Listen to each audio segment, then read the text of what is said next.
नमस्कार मित्रों, स्वागत है आप सभी का हमारे YouTube channel study with Sumit में। आज हम आपको मानव पाचन तंत्र के कुछ महत्वपूर्ण प्रश्नों करवाने वाले हैं, जो कि आपकी आगामी परीक्षा में बीपीएससी की तैयारी जैसे आप लोग करते हैं तो उसमें पूछे जा चुके हैं। तो चलिए शुरू करते हैं आज का यह वीडियो। पाचन प्रक्रिया कहाँ से शुरू होती है? ए मुंह से, बी पेट से, सी छोटी आंत, डी बड़ी आंत। तो आप लोग जानते हैं कि जो पाचन की प्रक्रिया होती है यह आपके मुंह से ही शुरू हो जाती है। जब हम भोजन को चबाना शुरू करते हैं तो वहीं से आपकी पाचन की प्रक्रिया शुरू होती है। अतः प्रश्न संख्या 1 का उत्तर ए हो जाएगा। मुख से आपकी पाचन की प्रक्रिया जो है प्रारंभ हो जाती है।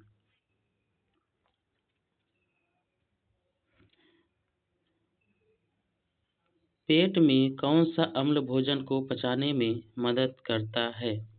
तो किस अम्ल के माध्यम से जो है आपका भोजन पेट में पचता है वो आपको बताना है। सल्फ्यूरिक अम्ल, हाइड्रोक्लोरिक अम्ल, नाइट्रिक अम्ल या एसिटिक अम्ल। एसिटिक अम्ल आपका सिरके को बोला जाता है, जो कि बाहर ही पाया जाता है। तो भोजन को पकाने या पचाने के लिए हम लोग हाइड्रोक्लोरिक अम्ल जो है आपका पेट में पाया जाता है, जिसके माध्यम से आपका भोजन का पाचन होता है। तो प्रश्न संख्या 2 का ऑप्शन बी सही है।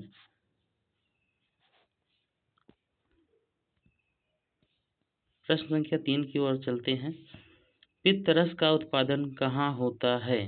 अब आप लोग बताएंगे कि पित्त रस का उत्पादन कहाँ होता है। तो अग्नाशय, बी यकृत, सी पेट, डी छोटी आंत। तो पित्त रस का उत्पादन जो आपका होता है, सबसे बड़ी ग्रंथि यकृत, सबसे बड़ी ग्रंथि जो आपकी यकृत होती है, वहीं से आपका पित्त रस का उत्पादन होता है। प्रश्न संख्या 3 का राइट ऑप्शन बी है। छोटी आंत के प्रमुख भाग कौन से हैं? ए ग्रास नली, अमाशय, क्षुद्रांत, बी क्षुद्रांत, पंक्वाशय, बृहदांत्र, सी ग्रहणी, क्षुद्रांत, पक्वाशय, डी अमाशय, ग्रहणी, बृहदांत्र। तो छोटी आंत के जो प्रमुख भाग होते हैं आपको बताना है। तो जो आपकी छोटी आंत होती है, इसमें आपका ग्रास नली, अमाशय और क्षुद्रांत जो है पाया जाते हैं, इसके भाग है। तो प्रश्न संख्या 4 का ऑप्शन आपका ए सही है। ग्रास नली, अमाशय, क्षुद्रांत।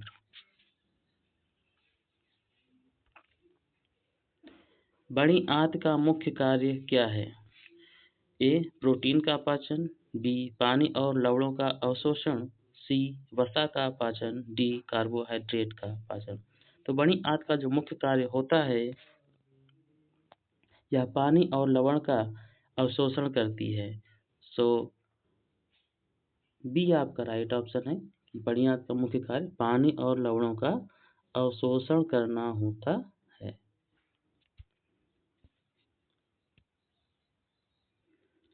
कार्बोहाइड्रेट का पाचन कहाँ से शुरू होता है? ए मुंह से, बी पेट, सी छोटी आंत, डी बड़ी आंत। तो जैसा कि अभी हमने पहले आपको बताया कि पाचन की प्रक्रिया जो आपकी होती है मुख से प्रारंभ होती है। तो प्रश्न संख्या 6 में भी यही आपसे पूछा गया है कि कार्बोहाइड्रेट का पाचन कहाँ से शुरू होता है। तो आप यही बताएंगे कि यह भी मुख से ही शुरू होता है। तो प्रश्न संख्या 6 का राइट ऑप्शन ये है।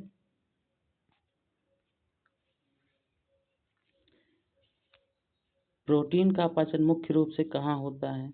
ये आपको बताना है कि प्रोटीन का पाचन मुख्य रूप से कहाँ होता है। मुंह और पेट, पेट और छोटी आंत और बड़ी आंत, या केवल बड़ी आंत से होता है। तो प्रोटीन का जो पाचन होता है आपका मुख और पेट से होता है।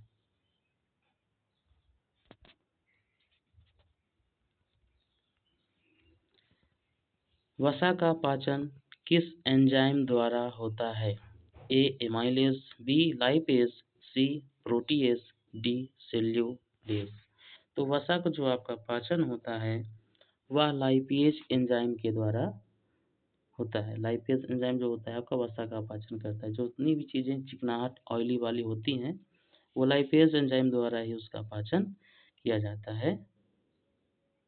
सो 8 का बी आपका राइट ऑप्शन है।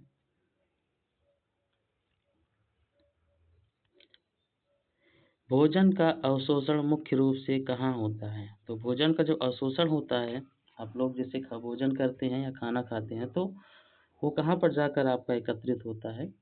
ए मुंह, बी पेट, सी छोटी आंत, डी बड़ी आंत।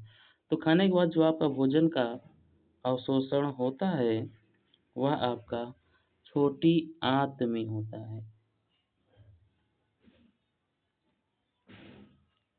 भोजन का अवशोषण मुख्य रूप से आपका छोटी आंत में होता है। 9 का सी आपका राइट ऑप्शन है। तो यह वीडियो आपको मेरी कैसी लगी कमेंट बॉक्स में ज़रूर बताइएगा और वीडियो को लाइक शेयर और सब्सक्राइब करें। हमारी फैमिली को भी आप लोग आगे बढ़ाते रहें।